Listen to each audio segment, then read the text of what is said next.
The author we're going to take a look at today is Ezra Jack Keats. You'll notice that he also has a Caldecott medal. This one is a gold medal compared with the honor medal we saw on Mo Willems' book for his illustrations. Ezra Jack Keats was the winner of the Caldecott medal for best illustrations in this book.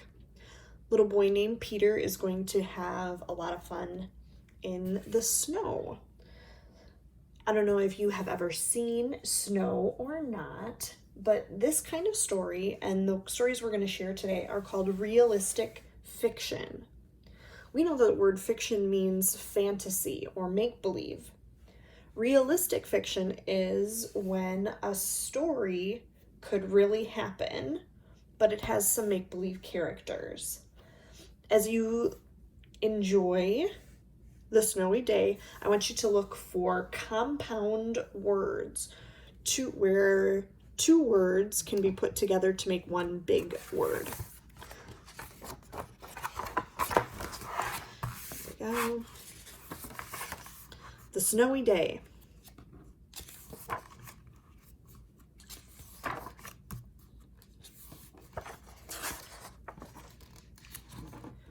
One winter morning, Peter woke up and looked out the window.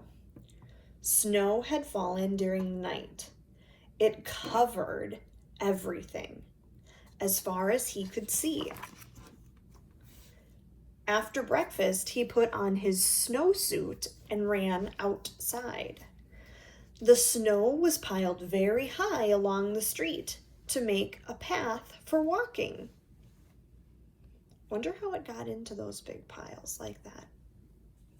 I wonder what caused those piles, the effect, having those big piles.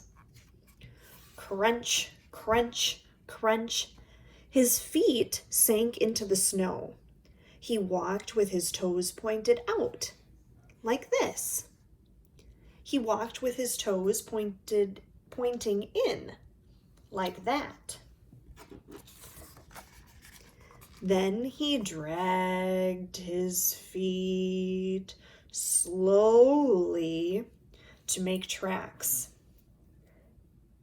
And he found something sticking out of the snow that made a new track. Have you ever made tracks like this on the ground? Maybe not in the snow, but in the sand, at the beach maybe? It was a stick that was just right for smacking a snow-covered tree. Oh boy, what will be the effect of Peter smacking the tree with the stick? Down fell the snow, plop, on top of Peter's head. He thought it would be fun to join the big boys in their snowball fight, but he knew he wasn't old enough. Not yet. So he made a smiling snowman, and he made angels.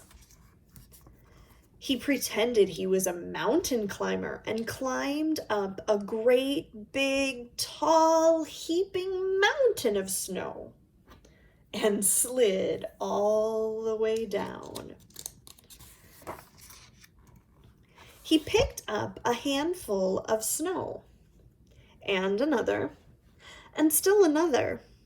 He packed it round and firm and put the snowball in his pocket for tomorrow. Then he went into his warm house. Uh-oh. What will the effect be on a snowball in the warm house? Let's keep reading. He told his mother all about his adventures while she took off his wet socks. And he thought and thought and thought about them. Before he got into bed, he looked in his pocket. His pocket was empty. The snowball wasn't there. He felt very sad. What happened to the snowball? While he slept, he dreamed that the sun had melted all the snow away. But when he woke up, his dream was gone. The snow was still everywhere. New snow was falling. Read the picture. How does Peter feel about snow?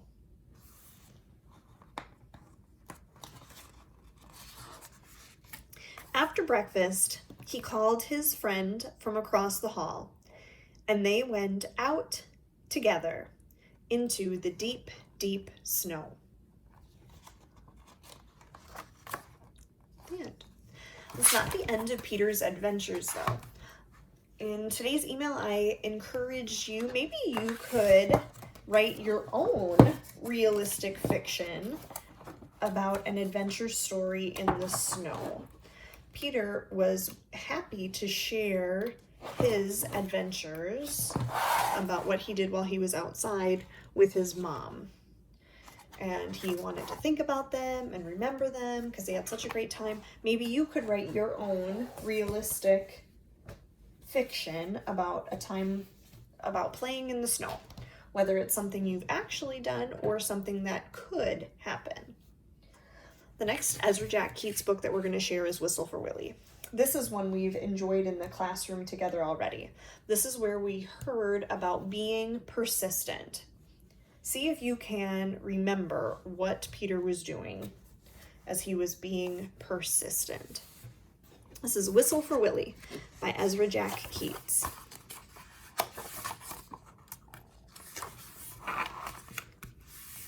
There he is. Oh, how Peter wished he could whistle.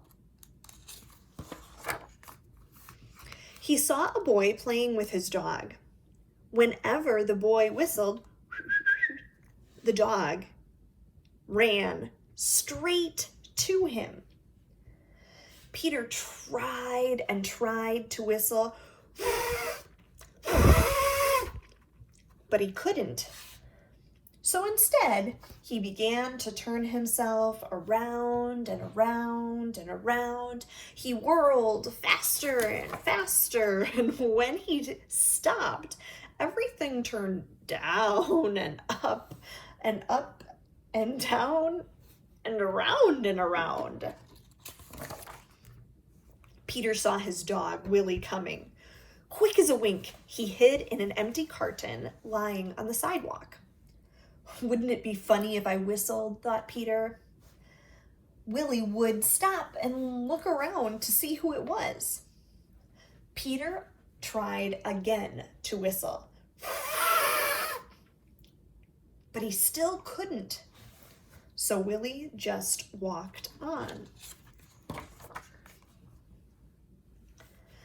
Peter got out of the carton and started for home. On the way, he took some colored chalks out of his pocket and drew a long, long line right up to his door. He stood there and tried to whistle again.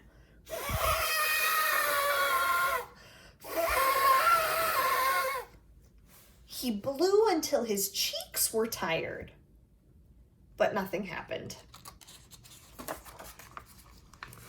He went into his house and put on his father's old hat to make himself feel more grown up.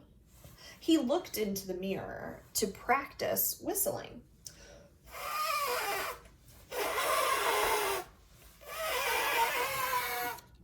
Still, no whistle. When his mother saw what he was doing, Peter pretended that he was his father. He said, "I've come home early today, dear. Is Peter here?" His mother answered, "Why, no. He's outside with Willie." Well, I'll go look for him." said Peter. I had to go back and reread because I was talking like his mom. First, he walked along a crack in the sidewalk.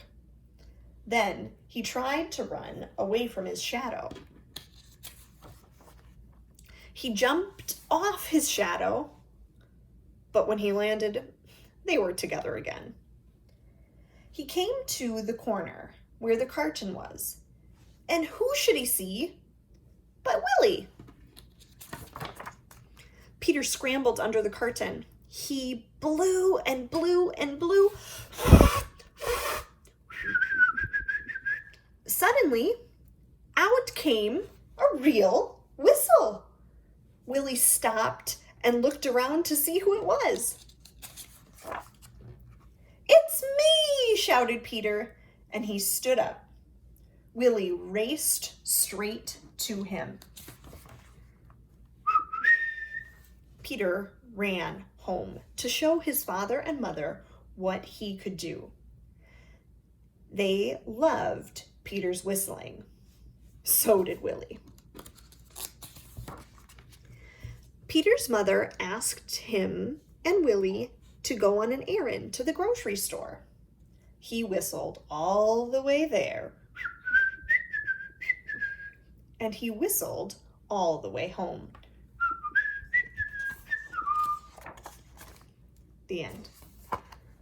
One of the things that you could do with a story like Whistle for Willie is to talk about what Peter's like, not what he looks like on the outside, like his blue shorts and his white shirt, but we could talk about what Peter's like on the inside, using evidence, using what the book had told us about what Peter thought and words that Peter said, what Peter was feeling.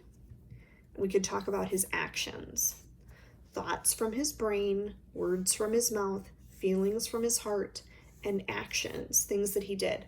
Then we could say something about Peter's character, about what Peter's like on the inside, not talking about his clothes or his shoes or the way that he looks, but we could say Peter is persistent. When I look at Peter, I cannot see that he's persistent, but I could use what Peter thought or what Peter said, how he was feeling, proud. I could use Peter's actions. He didn't give up. Peter really wanted to whistle. He kept on trying. He told his family about his plan to whistle. Peter is persistent. His thoughts, words, feelings, and actions all match up, and we could talk about what he's like on the inside. I have a couple more Peter adventures if you would like to follow along.